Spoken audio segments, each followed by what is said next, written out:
Assalamu alaikum wa rahmatullahi wa barakatuh. Hazrat Ali radiallahu anhu thama sin pye je la shi de. Tayet Hazrat Ali thang ko chon tayaw yaw la de. Mukatab lo kho de. Eri chon ha tu takhin ha tu pyo de. Nga ho tammat tha do ngwe ji usa pe me so yin nga min ko tu kaung pyu me so pi do gari pyu tha de chon tayaw ha Hazrat Ali thang ko yaw shi la de. ရောက်ရှိလာပြီးသူကပြောတယ်အဲ့ဒီကျွန်ကပြောတယ်ကျွန်တော်ဟာတဲ့တတ်မှတ်ထားသောငွေကြေးပမာဏကိုပေးချေဖို့တော့ကို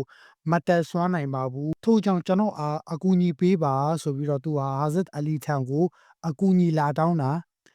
အဲ့ဒီအချိန်မှာဟာဇတ်အလီရောဒီလာအန်ဟူကမိန့်ကြားတယ်အလတ်တမန်တော်ကတဲ့ငါအတင်ကြားပေးတဲ့ဒူအာတပုတ်ကိုငါမင်းကိုမတင်ပေးရဘူးလားအကယ်၍အသင့်အပေါ်မှာဆဘီးလို့အမည်ရှိတဲ့တောင်းအတိုင်းတာနဲ့အများ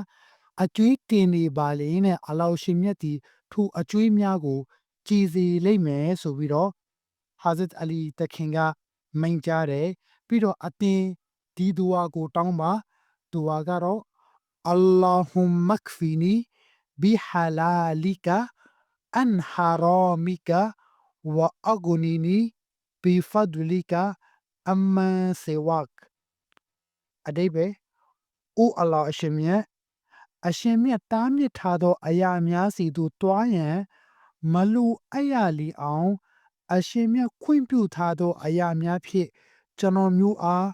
လုံလောက်စေတော်မူပါအရှင်မြတ်၏ကျေးဇူးတော်ဖြင့်သူတစ်ပါးထံမှမတ်ထားเสียမလိုလောက်အောင်လုံလောက်ဖူလုံစေတော်မူပါဆိုပြီးတော့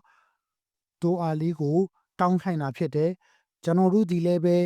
အကျွေးတွေရှိနေတယ်ဆိုလို့ရှိရင်ဒီဒူဝါလေးကိုအထူးထည့်တောင်းတင်တယ်အင်ရှာလာအလ္လာဟ်ရှင်မြတ်ဟာဒီဒူဝါကိုအကြောင်းခံပြီးတော့အကျွေးတွေကိုကြည်စေမှာဖြစ်ပါတယ်အစ္စလာမ်အလိုင်ကွမ်ဝရဟ်မတုလ္လာဟီဝဘရကာတူ